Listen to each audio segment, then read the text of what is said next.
Olá, meus amigos, meus irmãos, a paz do Senhor a todos vocês, espero que todos vocês estejam bem. Estamos aqui hoje para mais uma aula. Já trabalhamos o livro de Ruth durante as nossas 5 primeiras aulas e hoje nós estaremos aqui falando sobre o livro de Esther, a nossa lição número 6 de 13 lições que nós teremos nesse trimestre, como em todas. Nós já falamos durante 5 lições de Ruth e hoje nós estamos iniciando o livro de Esther. É uma lição muito interessante, estamos aprendendo bastante. Eu espero que todos vocês se fartem com as informações que nós traremos, né? Então vamos lá. Nós hoje estamos aqui iniciando os estudos nesse livro de Esther, que é o segundo livro com o nome de uma mulher no título. São somente 2 na Bíblia, e este é o segundo. O primeiro foi Ruth, que nós já falamos, e agora nós estaremos falando aqui sobre o livro de Esther. Este livro, inclusive, meus amados irmãos, ele não traz o nome de Deus mencionado nele. Nós precisamos ater nisso. Essa introdução de hoje é para trazer algumas informações para que vocês se direcionem e estejam bem mais preparados para as próximas aulas. Então, hoje é uma aula muito importante, muito interessante. Ela já vai trazer um conhecimento geral do livro. E aí nós vamos depois nos aprofundando, que é o que nós costumamos fazer, né? Então, o nome de Deus ele não é mencionado durante toda a exposição desse livro. E por quê, meus irmãos? Por que isto acontece? Bom, isso começa pelo fato de que eles estavam ali, né, vivendo um pós-exílio. Ou seja, eles estavam ali numa terra estranha, numa terra idólatra, não é verdade? Eles saíram do exílio, já não estavam mais exilados, mas eles não voltaram para Israel. Então eles estavam ali vivendo em meio a um povo idólatra, e eles estavam ali temerosos de todas as coisas que poderiam acontecer, né? Agora, o que nós precisamos entender, meus amados, é que Deus ele está presente sim, em todo o contexto desse livro de Esther que nós estaremos estudando. Ele está ali nas entrelinhas, ele está em toda a exposição que nós faremos nas próximas lições. Então ele vai estar sim presente nas entrelinhas, e nós vamos fazer questão de pontuar para vocês a ação de Deus durante essa aula. Então nós vamos aprender nesses estudos aqui sobre estas coisas, né? Porque a perfeita vontade de Deus, meus amados, é nos guiar por caminhos que levem sempre ao cumprimento dos seus propósitos. Deus tem um propósito para a minha vida, Deus tem um propósito para a sua vida, então Ele quer o cumprimento disso, então Ele nos coloca nesse caminho. E nós precisamos nos ater ao fato de que o livro de Ruth e o livro de Esther têm semelhanças, sim. Vamos achar semelhanças entre eles, tanto é que eles estão postos juntos aqui, mas tem também diferenças, e não são poucas, né? Começa que estes são os 2 únicos livros, como eu já falei, o de Ruth e de Esther, que levam o nome de mulheres no título. Menosprezando as mulheres de maneira nenhuma, honrando ainda mais. Eu sempre falo isso para vocês, querendo acrescentar e honrar ainda mais as mulheres. Não é verdade? É dessa maneira. Então, não se pode, meus amados, se deixar influenciar por palavras mal colocadas de certas pessoas que tentam diminuir as mulheres, destratar, desorganizar a mente delas para que elas não atuem da maneira como deveriam. Então não é desta maneira, nós temos que entender isso. Esther, ele apresenta uma narrativa encantadora acerca de uma judia órfã que foi, por sua beleza e por sua personalidade, escolhida para se casar com o poderoso e rico rei da Pérsia. É dessa maneira, o rei Assuero. Nós todos já tivemos uma pequena introdução desse assunto também, o rei Assuero ou o rei Xerxes, né? E de certa forma, a sua história se assemelha, sim, a de Ruth, que se encontra com um homem rico e casa com ele. Entretanto, existem muitas diferenças, como eu já falei para os irmãos aqui.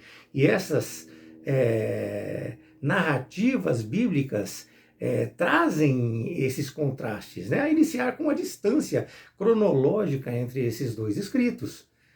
Mas não só por isso, não a distância, um num tempo e outro, um no tempo de Juízes, outro pós-exílico, mas não apenas isso, né? Não apenas isso, não é apenas essa distância cronológica, tá? Vejam que o livro de Ruth, ele menciona o nome de Deus. Algumas diferenças eu vou trazer para vocês. Ele menciona o nome de Deus, enquanto Esther se caracteriza justamente pela ausência do nome de Deus. Todos mencionam isso em todas as aulas, não, a ausência do nome de Deus. Prestem muita atenção, embora fique claro o agir de Deus nos bastidores desta história, ele agindo ali nas entrelinhas, como eu tenho dito para os irmãos. Entenda que o fato de não aparecer o nome de Deus nas Escrituras não implica de maneira nenhuma na sua ausência. Nós precisamos entender isso. Existe outra diferença também, que é a diferença ali nos personagens desse estudo. Sabe, a gente não. Existe sim uma relação, mas existe também uma diferença. Nós vemos ali em Ruth, Boaz e Noemi, como eles são judeus, e Ruth era uma moabita, então eles estavam ali remindo, restaurando e trazendo para eles uma moabita. Né? Já no outro, que é o livro de Esther, nós vemos Mardoqueu e Esther, que são judeus, né? E nós vemos ali também Xerxes, tá? Sendo Esther e Mardoqueu judeus. Agora o rei Xerxes, ele era rico também, mas ele era um rei persa pagão. Então tem coisas vinculadas, mas também tem coisas bastante distantes, bastante separadas. Mas o importante aqui nestes estudos é que nós vamos tentar nele, eu digo assim, no sentido de tentar mostrar para os irmãos, que eu também não sei tudo, nós vamos tentar apresentar para os irmãos o quê? A fidelidade de Deus para com o seu povo, para com cada um de nós. Muito embora nós não vejamos a sua ação em primeiro plano, tá? Em primeiro plano, muito embora isso, nós não vemos a sua ação, tá? Em outros livros das Escrituras, nós vemos ele falando diretamente, ele colocando profeta, ele agindo. Aqui não, aqui ele está silenciando, ele está ali, ele está agindo simplesmente nas entrelinhas, meus amados. Simplesmente nas entrelinhas, é dessa maneira. Então nós vemos claramente nesses estudos, tanto Ruth como Esther, o agir de Deus ali direcionando tudo para o cumprimento do seu propósito, como eu já falei. Nós percebemos claramente que havia força divina, que havia ali uma força divina muito grande, orquestrando todos os acontecimentos. Acontecimentos esses perfeitos demais para que um ser humano inteligente, veja bem, as coisas que acontecem ali, o efeito disso tudo são coisas perfeitas de uma forma tal que um ser humano com inteligência, um pouquinho que seja de inteligência, ele não vai querer atribuir isso a uma mera sorte ou a um acaso. Portanto, está de fato Deus no controle da história, nós não temos dúvida disso. Os acontecimentos nos levam a entender isso em todos os aspectos. São 10 capítulos maravilhosos que nós estaremos estudando. Tá? Tudo que nós vimos ali em Ruth, nós vamos ver também em Esther, no sentido de que Deus tem o controle de todas as coisas. Esther uma israelita que se casa com um rei persa pagão. Né? Como é que vai se achar racionalidade nisso? Ou uma explicação para isso, a não ser a influência e a interferência de Deus para salvar o seu povo, como aconteceu em Ruth. Também a restauração de todos, inclusive de nós, aqui é para salvar o seu povo também. Né? Então, é isso que nós vamos aprender nessas próximas aulas. Hoje, meus irmãos, é uma aula mais introdutória, mas munida de muita informação. Tá? E nós já devemos deixar aqui claro para os irmãos que devido a esta união, todo o povo judeu é liberado do extermínio, devido a Xerxes se casar com Esther. Todo o povo judeu é liberado do extermínio. ele é libertado, ele é tirado, eles iam ser exterminados, já estavam marcando o dia. É assim, meus amados, é assim. Vejam que Esther age de um modo similar até ao de Ruth, né? Mas os seus riscos são muito maiores, tem os riscos muito maiores, porque o destino de todo o povo judeu ali está em jogo, todo o povo judeu. Se em Ruth nós vemos a linhagem real sendo preservada, ou seja, a tribo de Judá sendo preservada ali, e dali vem o nosso Redentor, meus amados. Vou para carregar aqui. E dali vem o nosso Redentor. Então, em Esther, nós vemos ali a preservação do povo judeu. Eles corriam ali um alto risco de serem exterminados. Nós saímos lá atrás, nós saímos lá de Belém com Ruth, que é a atual Cisjordânia lá em Israel hoje, né? E nós vamos lá para Susana, Pérsia, atual Irã. Tá? Saltar dos dias de juízes ali para o pós-exílio. É uma distância muito grande e a mesma finalidade. O texto sugerido para que nós façamos as leituras, a leitura hoje, é Esther 1, de 1 a 9. Esther 1, de 1 a 9 é um texto um tanto quanto longo. Vocês leiam na casa de vocês, por favor, leiam. E com isso nós vamos economizar um pouco de tempo aqui nessa aula, que pode se tornar longa demais se nós ficarmos dando espaço para leituras que são notórias, normais, você pode ler em qualquer Bíblia, né? Mas vamos já, assim, entrar então nesse primeiro assunto, que fala sobre a organização do livro. Nós já falamos vastamente a respeito disso no início dessas aulas, no início do trimestre, né? Mas esse primeiro assunto aqui, que trata da categorização e organização, nós já precisamos entender, tá? Nós já precisamos entender que nós, no primeiro assunto que nós trouxemos para os irmãos, nós já falamos sobre isso. Tá? E ele tem a mesma organização, o livro de Esther tem a mesma organização do livro de Ruth. Tá? Na Bíblia hebraica e na nossa Bíblia, que é a Bíblia cristã, também é a mesma organização, não vai se mudar nada. Só para relembrar os irmãos, né? Os dois eles pertencem aos escritos, ou seja, ao Ketuvim. Vocês lembram? Nós já falamos sobre isso quando nós falamos de Ruth. Então, os dois pertencem aos escritos, ou livros históricos, né, que é o Ketuvim, ou seja, é a terceira seção da Bíblia hebraica, chamada de Taná. Está lá do lado de Ruth. Ela faz parte, também todos os dois livros fazem parte do Megilot. Como nós já falamos também lá em Ruth, ele faz parte dos 5 livros que são lidos nas festas judaicas. E o livro de Esther é lido na festa de Purim. Então, da mesma forma, eles estão colocados na Bíblia cristã. Eles estão entre os livros históricos. Vocês lembram? Nós falamos sobre isso fartamente. Então, é só questão de vocês aqui se lembrarem, né? Os ensinos, que é a Torá ou o Pentateuco, são um grupo de livros. Pentateuco, 5 livros, 5 primeiros livros da Bíblia, não é verdade? Aí nós temos os ensinos, tá? Desculpe, eu já falei dos ensinos, eu estou aqui brisando na minha cabeça. Então, nós temos os ensinos, que é a Torá, e o Pentateuco, que são os 5 primeiros livros. Nós temos também os profetas, que é o Nevim. Os profetas, que é o Nevim. Eles são... também nós temos os escritos, que é o Ketuvim. Então, nós temos os profetas menores, profetas maiores, que é o Nevim. E aí nós temos os escritos, que é o Ketuvim, que nós estamos falando dele aqui, são esses livros. A terceira parte, que seria esses escritos, meus amados, ela é formada por 11 livros, como nós já vimos também estudando Ruth. Jó, Salmos, Provérbios, que são os 3 livros poéticos, né? Jó, Salmos, Provérbios, que são livros poéticos. Aí nós temos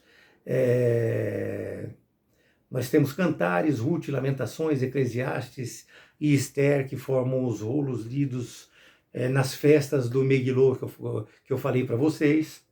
Megilô, da maneira que a pessoa e quiser entender melhor, né? Aí nós temos os livros de Daniel, Esdras, Neemias, que esses três formam um só livro. Primeira e segunda Crônicas formam um só livro. Primeira e segunda Samuel formam um só livro.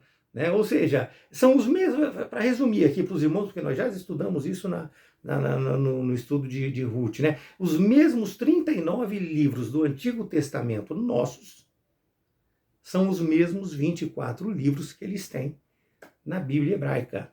Então, na nossa Bíblia, 39, na deles, 24 livros. Simples. Simples, é dessa forma. Não muda nada. A contextualidade, os escritos não mudam. Muda a organização, como é organizado. E ainda assim estão organizados no mesmo lugar, só que eles ajuntam. Primeira Crônicas com Segunda Crônicas é um livro só. Nós temos o fato de Daniel também. Daniel, Neemias, Esdras, eles formam ali um livro só. Eles estão condensados. Pronto, eu achei a palavra. Eles foram condensados. De 39 foram condensados em 24 livros, mas é o mesmo conteúdo em ambas. Se na Bíblia hebraica existem 3 seções, na cristã são 4. Nós já mostrei as 3 seções para vocês que nós falamos. Inclusive a terceira seção são os escritos. Né? Já na Bíblia cristã, não. Na Bíblia cristã são 4. É o Pentateuco, que corresponde à Torá. Nós chamamos de Pentateuco. Aí nós temos os livros históricos, que vai de Josué até Esther. Aí nós temos os livros poéticos, que é Jó, Salmos, Provérbios, Eclesiastes, Cantares de Salomão. E aí nós temos os livros proféticos, que contêm os profetas maiores e os profetas menores. Ok? É dessa maneira. O que nós não podemos esquecer também é que, no caso deles, para diminuir essa quantidade de número de livros, os profetas eles estão todos ajuntados em um só. Os profetas menores é apenas um livro. Então, é desta forma. Mas nós já tínhamos falado isso lá em Ruth, aqui eu só passei, eu dei uma repassada para os irmãos entenderem. Né? Mas vamos lá, vamos agora para as características, que é o segundo ponto. Isso, características literárias. Meus amados, nós sabemos já que Esther é um livro histórico, sabemos que ele tem 10 capítulos, que ele está entre os escritos, histórico e escrito estão ali juntos, que ele contém também, os escritos contêm também livros poéticos, ou seja, contém os livros do Ketuvim, que são os livros que são lidos nas festas, mas que não deixam de ser históricos. Então, todos eles estão ali como livros históricos, tá ok? Estão na Bíblia cristã, eles estão pertencentes ali como livros históricos. E ele se caracteriza pela sua historicidade objetiva. E aí ele traz ali menção de detalhes factuais mesmo, coisa que traz o entendimento. Esther é a fonte primária, inclusive, meus amados irmãos, para a festa de Purim. Nós vamos descobrir isso durante os nossos estudos. E o que é essa festa de Purim? Essa festa ela é celebrada todo ano, no dia 14 do mês de Adar, no hebraico. Todo ano, dia 14 do mês de Adar, que o mês de Adar, para nós, ele corresponde de 11 de fevereiro até 12 de março. Este é o mês de Adar, ele corresponde de 11 de fevereiro até 12 de março. E ali se comemora o quê? Justamente o evento que houve neste livro. O evento que é contado nesse estudo. Ou seja, comemora a salvação do povo judeu na antiga Pérsia, da trama que foi feita ali, formulada ali por Amã. Tá bom? Ele montou, ele arquitetou um plano para se livrar de todos os judeus, para destruir e matar, aniquilar todos os judeus, jovens, velhos, crianças, mulheres. Ele ia fazer isso tudo em um único dia. Em um único dia, meus amados. Mas voltando, não vamos entrar muito no que nós estudaremos nas outras aulas, senão a gente pode se atrapalhar um pouco aqui e tomar muito tempo dos irmãos por uma coisa que nós teremos que falar também no futuro. Mas voltando lá. Em Ruth, meus amados, nós vemos o quê? Ali diálogos, pessoas conversando. Agora em Esther, não. Em Esther é uma narrativa de fatos. Essa é outra diferença que nós vemos. Então, é uma narrativa de fatos. E o que precisa ficar claro aos irmãos, e eu repito isso, precisa ficar muito claro, é que Deus, embora não seja mencionado no texto, ele com certeza intervém na história e ele faz o seu propósito ser cumprido. Tá? E aí nós vamos para lá, vamos para cá, mas por quê? Com a destituição da rainha Vasti, Esther ela é escolhida depois de um período, depois de um tempo, ela é escolhida entre tantas outras esposas. Tinha mais de 1.500 pessoas ali para se tornar esposa deles. Ela é escolhida para desposar o rei Xerxes. E com isso, meus amados, ela entra ali e destrói os planos arquitetados por Amã, que era um ministro do rei Xerxes, e ele tinha ali arquitetado um plano para exterminar o povo judeu. E ela conseguiu acabar com esse plano dele, conseguiu destruir totalmente a vontade dele de causar esse dano ao povo. Né? Se nós formos falar um pouco aqui para vocês sobre a autoria e a data, fica difícil saber quem é o autor desse livro, mas o que os estudiosos chegam e nós temos de informação é isso, que muito provavelmente foi Mardoqueu ou Mordecai, é a mesma pessoa, alguns chamam de uma maneira, outros de outra, né? Como vocês queiram chamar, e ele tem sido um forte candidato para a sua autoria, sem dúvida nenhuma. Agora, não se pode descartar também um redator judeu. Pode ter sido, sim, pode ter sido Esdra, pode ter sido até mesmo Neemias. Tá? Esdras, até mesmo Neemias. Então nós não podemos descartar. Ou seria uma pessoa desconhecida, mas o livro está aí. O livro nos é apresentado na Bíblia Sagrada. Como vários outros livros que não se tem certeza da autoria, nós não temos a certeza da autoria nesse, mas existem essas dúvidas aí. Com relação à data, fica um tanto quanto difícil também de estabelecer uma data com precisão. Mas esse período ele se encaixa muito bem entre os capítulos 6 e 7 de Esdras. Se encaixa entre os capítulos 6 e 7 ali de Esdras. Ou seja, mais ou menos ali entre 516 e 458 antes de Cristo. E nós entendemos assim, meus amados, por quê? Porque depois da morte de Ciro, que reinou e organizou todo o vasto império persa, e o seu sucessor foi o rei Assuero, ou seja, o rei Xerxes. E ele reinou desde quando? Desde 486 a 465 a.C. Isto é história, tá ok? Está na Bíblia, mas também está na história, não é contado apenas na Bíblia, não, é contado. Por isso nós estabelecemos mais ou menos as datas. Sendo assim, ou seja, mais ou menos ali no terceiro ano de Assuero, ou seja, 483 a.C., a rainha Vasti ela foi deposta. Tá? Ela foi deposta, inclusive ela foi morta depois por ele, mas ela foi deposta, vamos dizer desta maneira, porque é o que consta ali na Bíblia, mas estudos mais aprofundados nos trazem o entendimento de que ela foi morta, ok? Para vocês entenderem somente, eu fiz esse pequeno adendo aqui. E aí, vejam bem, hein? Nós estamos falando aqui no terceiro ano, aí no sétimo ano deste reinado dele é que Esther foi coroada como rainha, ou seja, 4 anos depois, né? 4 anos depois, isso.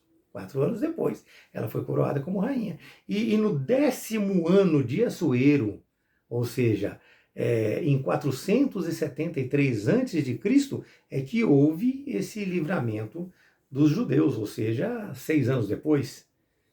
Não é isso? Não fiz a conta errada? Terceiro, mais 4, 7, foi no 10º, 3 anos depois. Houve esse livramento. Se eu me enganei, me perdoe, mas eu não vou conseguir ter tudo na cabeça, eu não posso perder aqui o ritmo para poder levar para os irmãos as informações. Então, houve esse livramento de Deus ali no 10º ano de Assuero. Ok? Então, esse livramento, ele recebeu o nome de quê? Purim. Ele foi chamado de Purim, que depois se tornou, inclusive, o nome dessa festa que nós já mencionamos para os irmãos, que está relacionada com este livramento apresentado por Esther. Então vocês vejam que uma coisa leva a outra. Os judeus comemoram o Purim até hoje. Mas falaremos disso em outras aulas, não vamos entrar muito nisso não. Quando nós estivermos falando sobre o capítulo 10 de Esther, aí sim nós estaremos falando bastante sobre esse assunto. Mas aqui nós podemos entender o que pode ter levado o autor a omitir o nome de Deus neste livro. Nós poderemos entender um pouquinho já devido a tudo isso que está acontecendo aqui. Porém, também vou falar mais uma vez, já falei, vou falar, fica claro a sua ação, a ação de Deus nas entrelinhas, a sua mão guiando os fatos para a libertação do seu povo. Ali trata-se de um povo que Deus libertou do cativeiro, mas esse povo não voltou para Israel. Ele não voltou. Esse povo ficou ali na Síria, ele ficou ali no Império Persa. Eles foram vencidos ali pelos babilônios, o rei Ciro libertou, mas eles ficaram ali no Império Persa. O Império Persa era um império era mais brando, assim. Eles não mantinham aquela agressividade babilônica. Mas eles tinham também. Eles tinham também. Eles permaneceram ali no Império Persa. Por quê? Muitas pessoas daquela geração, a grande maioria, eles nasceram em cativeiro, assim como Esther. Então eles não conheciam outra coisa. Alguns, como Esther, que foi criada por Mardoqueu dentro de uma doutrina judaica, então ela permaneceu, mas muitos ali eles idolatravam, a grande maioria era idólatra, pecava. É uma situação bastante difícil. Então é muito complicado. E esse é um dos motivos, muitas vezes, que nós podemos ter como entendimento de que Deus ali, o nome dele não foi mencionado, porque existia esse risco dessa agressividade toda sobre eles também. Mas vamos lá, vamos para o segundo assunto, que vai nos levar ao contexto histórico de tudo isso. Eu acredito que a gente vai ter um pouco mais de esclarecimento aqui, mas durante as aulas nós vamos aprofundar nessas informações. Veja que se Ruth viveu em Belém quando ainda não havia monarquia em Israel, agora estudando Esther, nós vemos ela ali em um período pós-exílico. Ou seja, entre esses dois livros houve a formação do reino de Israel, houve a divisão do reino de Israel, o reino do norte, cuja capital era Samaria, e nós vemos ali o reino do sul também, que a capital era Jerusalém, ou o reino de Judá. Então nós vemos ali, a partir dali também, a destruição desses dois reinos. Entenda que eu estou resumindo bastante para não tomar muito tempo dos irmãos, mas levando informação concreta e exata, e nós vamos estudar durante as próximas aulas, nós chegaremos em tudo isso. Então, ali nós vemos a destruição desses dois reinos, e aí vai até que Deus liberta esse povo do cativeiro. Ok? Deus foi lá, libertou do cativeiro, mas o que aconteceu? Israel não voltou a ter um reino como tinha antes. Um reino independente, como na época de Davi, como na época de Salomão, né? Isso foi entre 745 e 587 antes de Cristo. Ali os assírios e os babilônios, eles capturaram um grande número mesmo de israelitas, muitos milhares. Então ele forçou eles a deixarem o quê? Deixarem os lares dele e passarem a viver nas terras estrangeiras. Tá? Em 500... fugiu um pouquinho. Em 586 a.C., meus amados, foi totalmente destruído ali o Reino do Sul. Ali ele foi destruído definitivamente. Só que aí nós vemos um texto que está lá em Esther 4,14, que é maravilhoso, né? Diz assim, pois se de todo te calares agora, de outra parte se levantará socorro e livramento para os judeus. O povo estava ali calado, né? Então é dessa maneira. Mas está escrito também, tu e a tua casa, ou seja, tu e a casa do teu pai, perecerá se isso acontecer. E aí vem a grande vitória, né? Quem sabe se não fosse elevada a rainha, olha, quem sabe se não fosse elevada a rainha para tal tempo como este, para esse momento de sofrimento, esse momento de risco de destruição.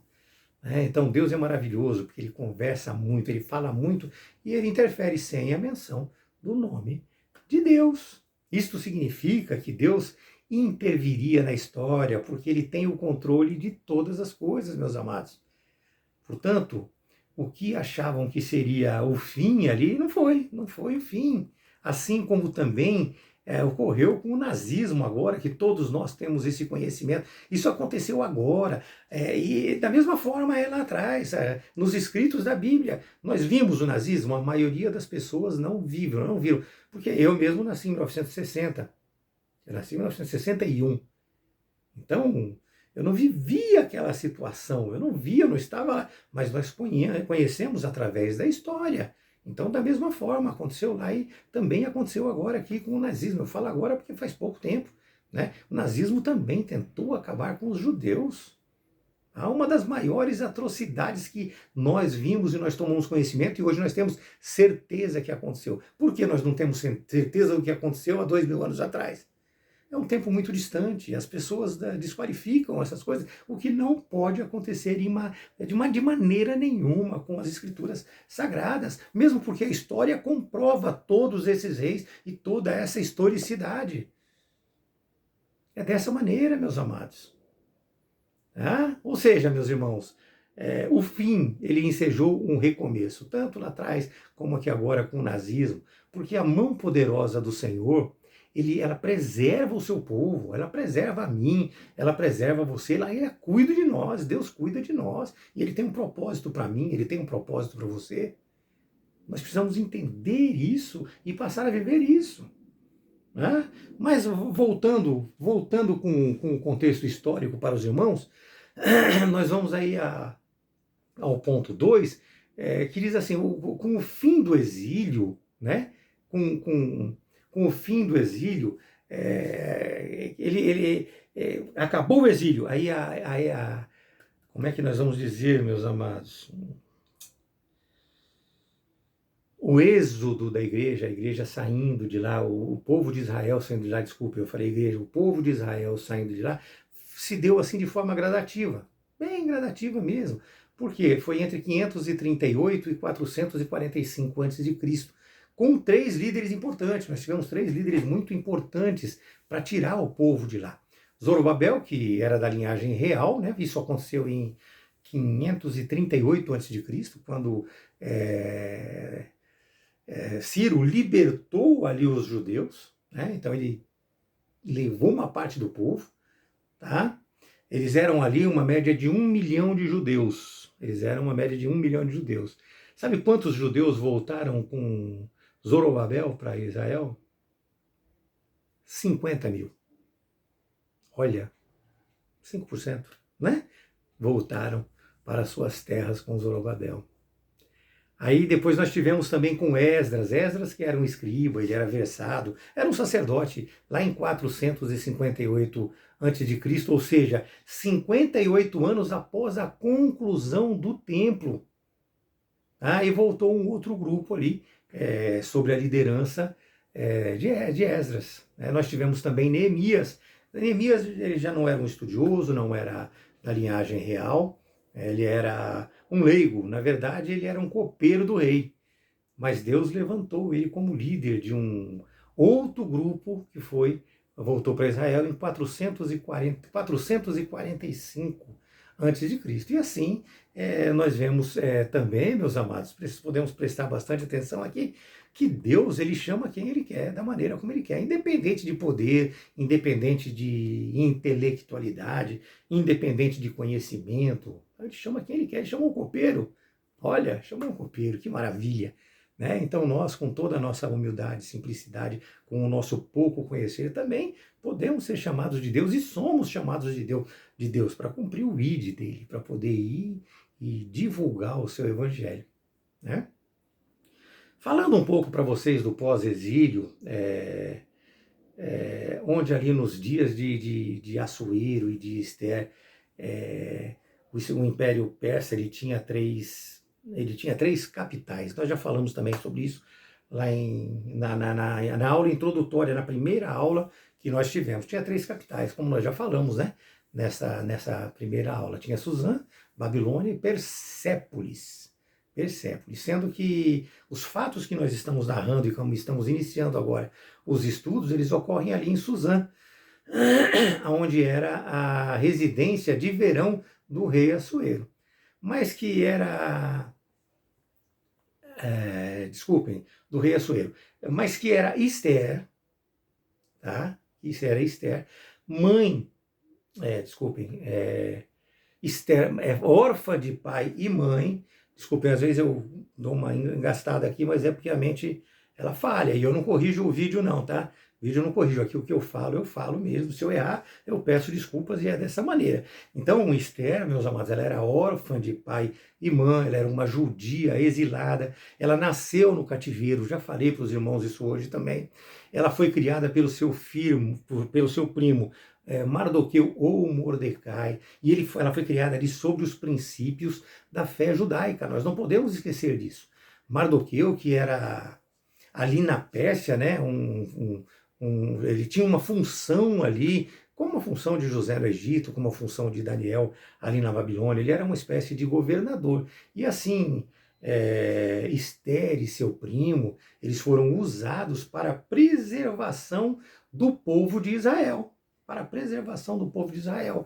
Eles frustraram, através do que eles fizeram ali, uma ação de Satanás que é ao longo da história, mais uma ação, vamos dizer mais uma, porque Satanás ao longo de toda a história ele vem tendo várias ações para tentar destruir a relação de Deus com a humanidade. Isso está muito bem explicado ali em Apocalipse 12. Se a gente der uma leitura em Apocalipse 12, nós vamos aprender muito sobre isso. Mas, afinal, meus irmãos, qual seria o propósito e a mensagem do livro de Esther? Com certeza, o propósito e a mensagem seria apresentar a proteção de Deus para com o seu povo, mesmo o povo estando disperso, mesmo estando fora de Israel, mesmo estando ali fora de Jerusalém. Embora com a permissão de Deus se tenha caído este povo cativo devido à sua rebelião, devido à sua idolatria, quando eles foram liberados desse cativeiro, mesmo não voltando para Israel, eles caíram ali na mão dos persas, um povo um pouco menos hostil, a ponto até de conceder para eles a liberdade de culto, a oportunidade de eles retornarem à sua terra, e muitos não fizeram.